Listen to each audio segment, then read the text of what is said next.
When Walt Woodard talks about his childhood, it seems he was destined to become anything but a world champion. But a work ethic instilled by his grandfather and father, and a will to win and not accept mediocrity, turned him into the rodeo icon he is today. Walt and his brother Dale grew up in California with horses in their life from an early age. Their father Sheldon was a horseman and a farrier. Team roping was becoming popular in the area. Coming from humble beginnings, Walt recalls the roping dummy sled that his father built out of an old water heater. Walt and Dale, along with their dad, would practice non-stop. This drive not only led him to become the state high school rodeo team roping champion, but it earned him a college scholarship which he turned down to pursue a rodeo career. He married Darlene Green in 1976, turned professional, and qualified for his first national finals rodeo that same year. He was named the PRCA champion in 1978 and won his first world championship in 1981. To say there was some time between world titles is an understatement. Walt's second world championship came 26 years later, in 2007. He was 52 years young, competing against ropers more than half his age. Along the way, Walt has won all the major rodeos and ropings: National Finals Rodeo, Cheyenne, Salinas, Reno, Denver, the USTRC, and the Bob Feist Invitational. Between world championships, Walt has become one of the most trusted mentors in the game. He is the master when it comes to roping instruction, because he's the ultimate student of the game. He studies it and breaks it down like no other, so he can relate to the challenges and frustrations all ropers face. Teaching is Walt's passion. In addition to conducting team roping schools around the world, he and Darlene and his son Travis operate Woodard Training Center in Stephenville, Texas, which he calls Roper's Disneyland. It's a place for those who want to learn to rope or improve their skills. Walt makes learning interesting and fun. It's truly a family affair as Darlene fixes all the meals and videotapes the practices. And while he's teaching, Walt is still learning.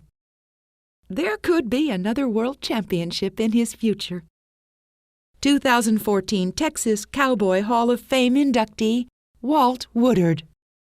Before I get started, I want to make sure that I acknowledge my family. Travis Woodard and his wife, Rachel. Our new grandson is being a little, he was hungry, so he had to leave. And my wonderful wife, who agreed to marry me 38 years ago. So I'm very grateful for that. You know, listening to the 4 6s and how big that ranch was, I mean, 250,000 acres. When I grew up, people asked me how big our ranch was. And I said 1 acre. It was just 1 little acre. And my dad was a horseman. My grandfather was a horseman. They were teamsters in Utah, but they were not ropers. My dad decided when I was about 8 years old that he wanted a team rope.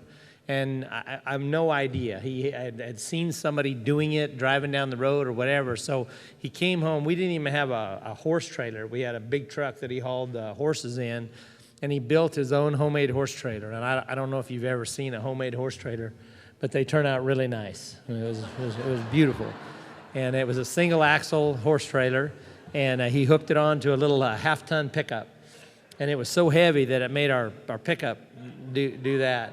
And we didn't have any roping horses, so he went to the Modesto horse sale and he bought 2 roping horses, 2 Appaloosa roping horses.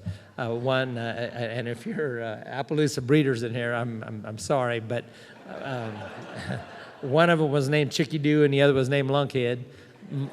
My horse was Lunkhead, and that's how we started roping. And we found out that they had organized jackpots in a place called Ceres, California, and so we went there on, they had ropings on Wednesday night and on Friday night.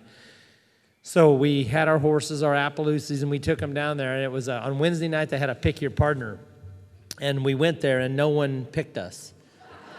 And we couldn't imagine why we never got picked, because we had the gear and the rig and all the stuff, but no one picked us. So we found out on Friday night they had a draw pot, and I don't know if you're team ropers, but a draw pot is where they actually draw you a partner. And when they draw you a partner, the guy can't refuse to rope with you. He has to rope with you. It's mandatory. And so every Friday night we went to series and went draw potting, and that's how I got started. And just over time, I got a little bit better. I mean, just by doing anything, you get a little bit better. And we found out that they had a roping about 30 miles north of where we lived, and it was in Lockford, California, and it was a 5-steer for $15 a man. And I know $15 a man doesn't seem like a lot now, but in 1967, that was a lot. And so if we ever won anything at series on Friday night, we saved our money and we went there on Sunday afternoon. And they had a roping every weekend, Sunday afternoon, this 5-steer for $15. And the reason that it was so attractive for us to go there is no one could catch 5 steers at that time. Team roping was in its infancy, and no one could catch 5. And when I talk about how the steers were, my son gives me trouble about, you walked uphill in snow barefoot. I get it. But things were different then. The steers were bigger. They didn't have horn wraps on them. They were 600 pounds. They had big horns. And no one could catch them. So they never slowed down. So if you caught 4 out of 5 steers at that jackpot, you won the jackpot. No one ever caught 5 out of 5. And if you caught 2 in a row, they would call the local newspaper. I mean, that was a big deal to catch 2 of them by both feet in a row. Once a month, there was 3 guys that would come to that roping, and their names was Reg and Gerald and Leo Camarillo. And you could enter 3 times. Gerald would heel 15 steers in a row by both feet. Leo would heel 15 steers in a row by both feet. And at night, and they would win 1st, 2nd, 3rd, 4th, 5th, and 6th. And at night, we would pray they would never come back. It was the most amazing thing I had ever seen in my life. I mean, watching them rope was like a caveman looking at a jet airplane. I mean, I had no idea how they could do that. And I was fascinated by him, this Leo Camarillo. I would just follow him around and ask him questions. And I asked him one time, I said, what do you look at going down the arena when you're heeling? And he said, the steer. And I said I had that narrowed down. What part of the steer do you look at? And he said, I just watch the steer. When he turns, I just rope his hind feet. And I said, well, let me write that down, because that kind of clears the heeling scheme up for me. I mean, I don't know if he wouldn't, and so I would just follow him around and ask him questions. And he drove a Lincoln Continental, and it had real dark tinted windows. And I would just trail him around, and I would just ask him question after question. And finally, one day, he got real frustrated with me, and so he got in the car and he shut the door. And obviously, he didn't understand that on tinted windows, if you get up to it and you put your hands up there, you can still see the person in the car. And I would just continue to. He was the only person that knew how to do it. I mean, he's the only guy that had it figured out. And I tell you that story tonight just because you have no idea. All of the people in this room, you people have been successful. And because of your quest for excellence, you have no idea how many young people you have influenced and driven to be able to do something great just because you have done it. You prove to young people that they can do it well. They can do it as well. And because of that, I want to say thank you very, very much for all of the hard work that everyone in this room has put in for your pursuit for excellence to make it possible for someone like me to be standing here in front of you tonight. And I'm very grateful. Thank you very much. Thank you.